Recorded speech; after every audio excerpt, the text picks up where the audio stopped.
Evam parampara praptam imam rajarshayo viduhu sakale neha mahata yogo nashta parantapa.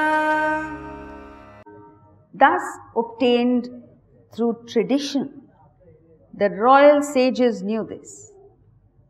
But in long course of time, this yoga has perished here, O Parantapa. There is this remorseful tone in this verse.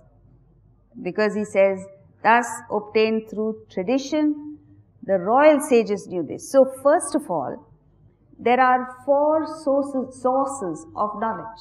Knowledge can be gained through, number 1, what we call as pratyaksha, where you see it for yourself, sense contact. You see, hear, smell, taste, touch. And like you say in English, seeing is believing. So when you see it for yourself, there is that conviction that it is true. But this is only a very basic way of communicating. Subtler methods are anumana, inference. You see smoke and infer that there must be fire. You don't see the fire, you only see the smoke. But when you see the smoke, you understand there is fire there. Anumana. Third, upama. Comparison. In Vedanta, in fact, Vedanta can be communicated largely through comparisons. Throughout the scriptures, almost in every scripture, there is a comparison made between the dream state and the waking state.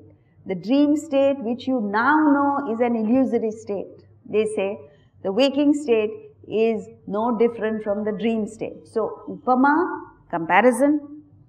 And the last is agama, tradition.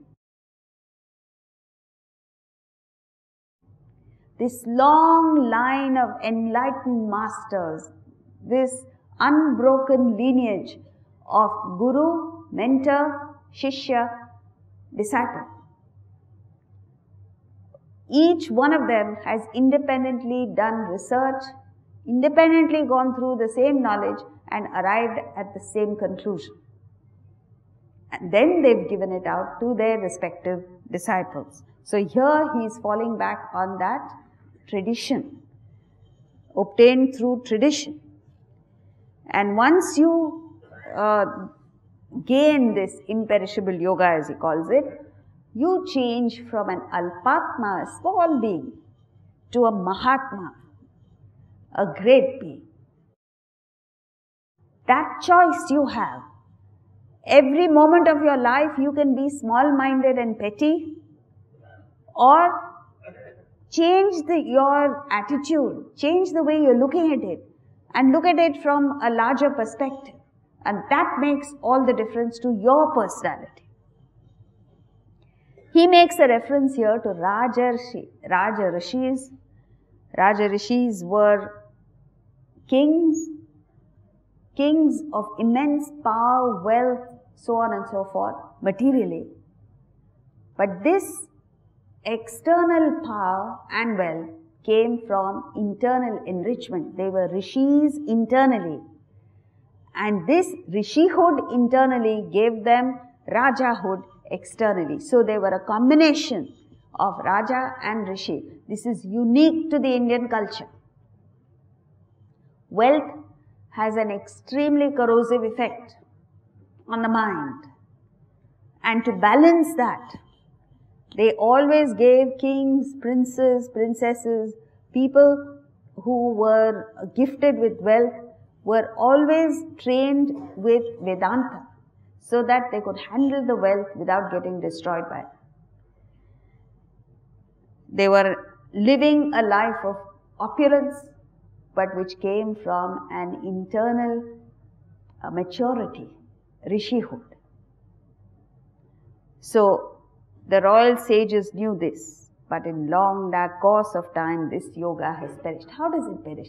All that he's saying is, it goes through a cyclical pattern. See, what happens is, when everyone lives high values, then you tend to get complacent, you tend to slip, and then the downfall begins.